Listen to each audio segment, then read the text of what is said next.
I'm Sam Moffett, and we're at Shirttail Creek Farm, where we produce pasture-raised eggs, pasture-raised chicken, and grass-fed beef. I run this farm with my wife, Carolyn, and our two kids, Ellie and Django.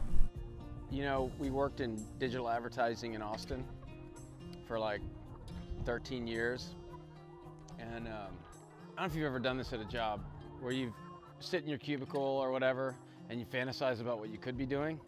But I would like fantasize and watch, video content about these people that are out just connected to the earth and doing something that they felt was meaningful. We had given over a decade of our lives to career and prided ourselves in being hard workers and being successful and whatever else, but we didn't really feel like we were adding any value anywhere to our community or to ourselves long term.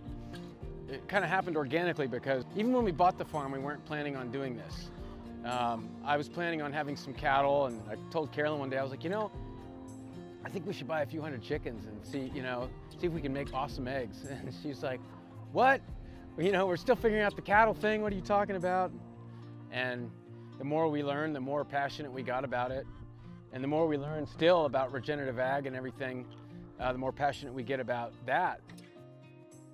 What makes your eggs so good? Well, they come from Shirttail Creek Farm. So our eggs are unique. Our birds have a lot of room to roam and forage. We try to provide as much leafy green forage for them as we can. That in turn results in darker yolks. And we feed them a custom milled feed that's high in carotenoids, specifically xanthophylls, which is, I'm not going to go off on that whole thing, but foods that are high in that include turnips, kale, broccoli, alfalfa, and yeah, they're just awesome. I mean, what am I supposed to say? I don't know, they're badass. What's funny is, I think what we've found since we've started doing this is that the response from the marketplace, if you will, the response from people, is that I think there's a bigger demand for sustainably raised food than there is a supply in many cases. Pricing is an issue sometimes. Not everybody can go to Whole Foods, and so we're really excited by the opportunity to be a producer and produce a good product. And we're kind of building our farm around a wholesale model, because we want to be able to provide something at a price that's accessible to most people. Since coronavirus has kind of blown up, our business has gotten really crazy. People are kind of freaking out about getting food.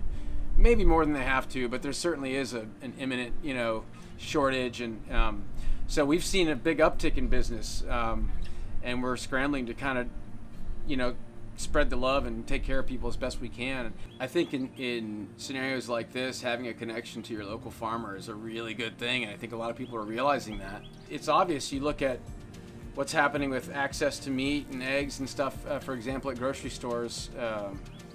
There's a lot of people that are going without, that don't have any clue where a farm is that produces that stuff. And in most cases, there's a farm within 30, 40 minutes of where you live that's producing that stuff that would happily sell it to you.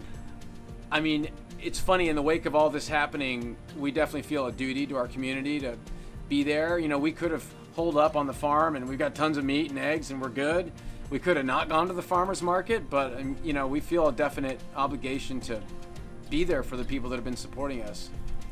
People are being nourished with food that comes from our farm. Like, what greater honor can there be? It's just a great thing, and it's really humbling. And especially when you interact with people who like what you're producing, it's pretty awesome.